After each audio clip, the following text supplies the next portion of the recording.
My research project is on the role of donepezil in the treatment of memory loss and Alzheimer's. My name is Stephanie Morales Huerta. So donepezil, the common name for it is Aricept ODT, donepezil hydrochloride. And right there's the IUPAC name. The chemical formula for it is C24H29NO3. The molar mass is 379.5 grams per mole. The melting point is 206.72 degrees Celsius, and the water solubility is 2.931 milligrams per liter. And there we have also to the right the molecular structure. Donepezil and Alzheimer's. I did want to give you a little bit of background on Alzheimer's to see how donepezil works. So you'll see on the top left, I did include an image of the brain.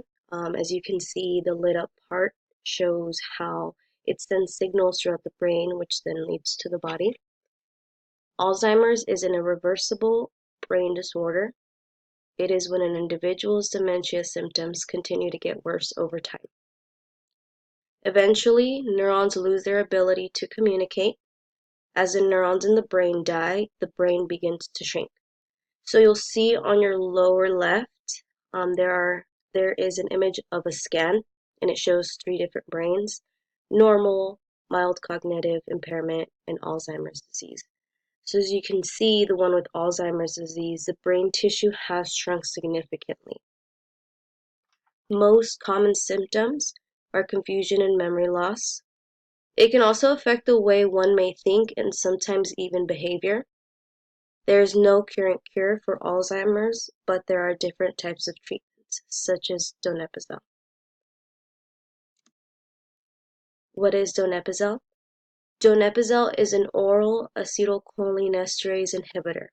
Now, an acetylcholinesterase is an enzyme that plays a role in slowing the breakdown of the neurotransmitter acetylcholine. By doing that, the levels increase, and that is a big help in transmitting messages between nerve cells. It is most commonly used in mild to moderate dementia of the Alzheimer's type. It helps keep the communication between neurons going, which means that it may improve cognition and behavior. And donepezil is not used to reverse, prevent, or cure Alzheimer's. As most of us know, there is no cure for it, at least yet. Right here, I included a diagram. It shows you how donepezil works. So as donepezil is used, you can see that it inhibits the cholinesterase. By doing that, it prevents the breakdown of acetylcholine. So you can see in the synaptic cleft that by doing that, the concentration of the acetylcholine and other neurotransmitters, that leads to improved cognition. Case studies. So most case studies were mild to moderate Alzheimer's. There are a few that have tested further into severe Alzheimer's, but most results showed to be mostly effective in the moderate cases. Some case studies use specific scales or exams to rate whether a patient could even be considered for the case study.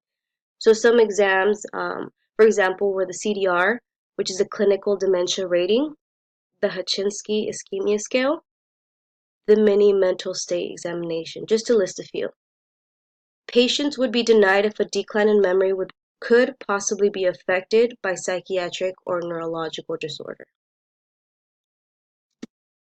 The side effects: nausea, vomiting, diarrhea, the loss of appetite, which then could lead to weight loss, drowsiness, muscle cramps, QT prolongation, which affects your heart rhythm, and abdominal pain.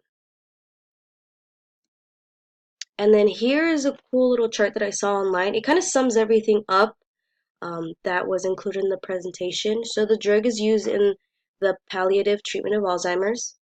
The development of donepezil began in 1983 in Issei, which is a Japanese pharmaceutical company in Tokyo, Japan. It is also used as also indicated for schizophrenia, ADHD, multiple sclerosis, and Down syndrome. There were a few case studies that showed that donepezil might have been used as a case study for brain tumors as well. It improves cognition and behavior in AD patients. It does not cure or slow the progression of disease. It acts as a centrally acting reversible acetylcholinesterase inhibitor.